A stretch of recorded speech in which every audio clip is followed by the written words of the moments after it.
social display. It's different packaging. And different format. Wow. Yeah. So okay. All right. Okay. Well, I'll get to it. Yeah. Nice. I like talking to people. Trying to phrase my correct.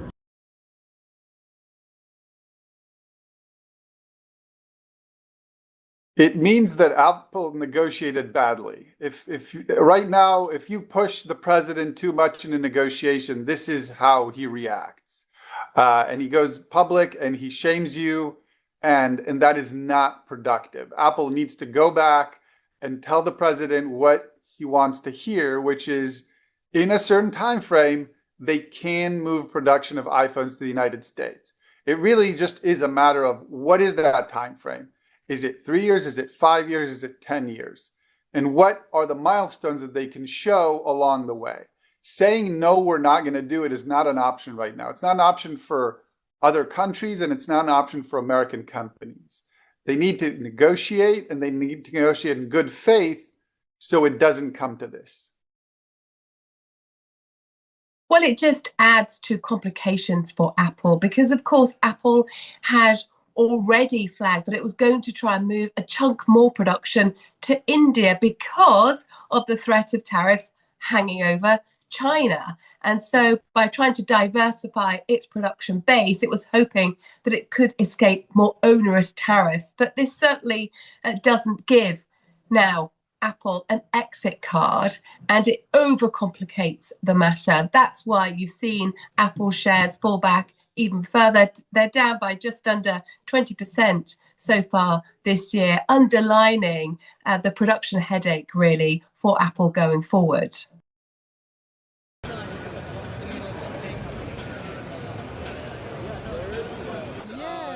2 years ago when you came to my atelier about No, and I was there like a. The president of the United States can do a lot of things. And it's unclear whether he would be only targeting Apple. If he did get to a point where he's only tariffing Apple's phones, then obviously they would have the right to complain about maybe not putting a tariff on phones that come from Korea. And then he could do that. We don't know.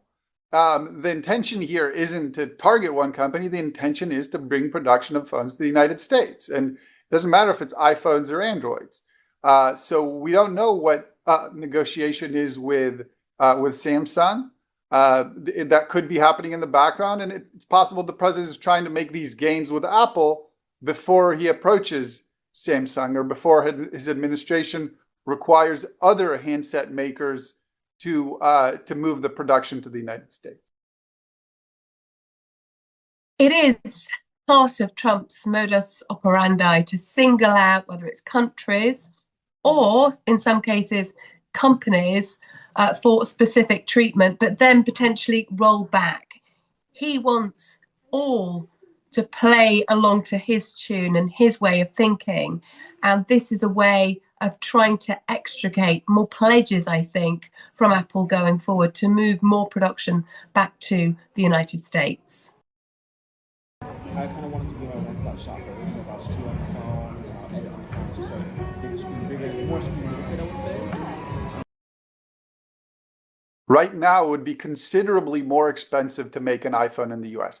With today's technology, today's facilities, and today's US skill level in the labor force, it would be considerably more expensive to build in the United States.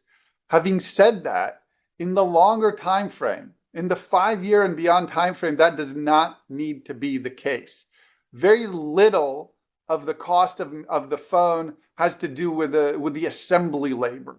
A lot more of it has to do with the facilities, the technology around the manufacturing, and the skill set in designing the production of the handsets.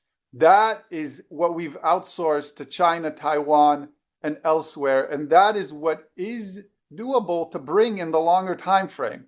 And if we do bring that back into the US in the 5-year time frame or 10-year time frame, the cost shouldn't be that much higher. And that's what Apple should be negotiating towards, a longer time frame that allows them to execute on getting the iPhones to be produced in the US, but at a competitive price. We've had globalization now for decades, and it's enabled products to be made a lot cheaper for American consumers. Now, if you are starting to bring back production to the United States, it will mean that the price of making these products increases because wages are higher in the United States than in many other parts of the world. And it is going to take a considerable amount of time for production bases and factories to be mothballed in some parts of the world and rebuilt in America. So the reason being is because supply chains are stretching out like tentacles right across the world. It's all part of making operations more efficient and cheaper. And now companies face this headache of what to do by being hit with high import taxes for those products that they make overseas.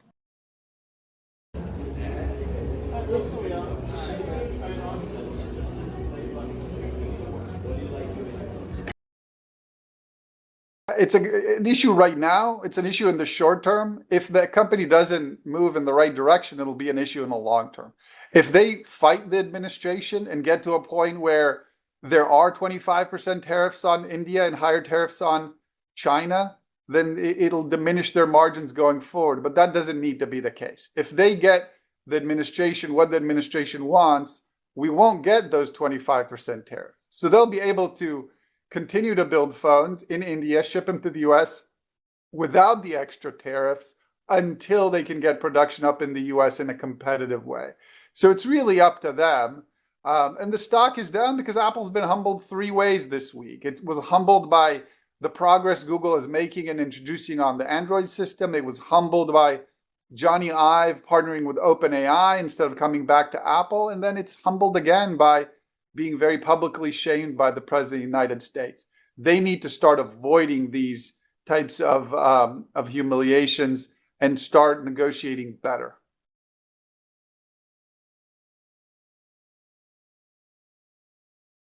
We don't yet know whether these 25% tariffs will be imposed on Apple's imports into the United States. If they are, it's likely that Apple will in some way have to pass on the costs to its customers. And of course, it will come as other companies are doing the same. We've heard from Nike about the price of some of its products rising, also from Walmart. All of this could push up the price of goods in the United States, and that is causing more of a headache for policymakers at the Federal Reserve, who are already worried about stubborn inflation. And that could mean that interest rates may have to linger higher for longer.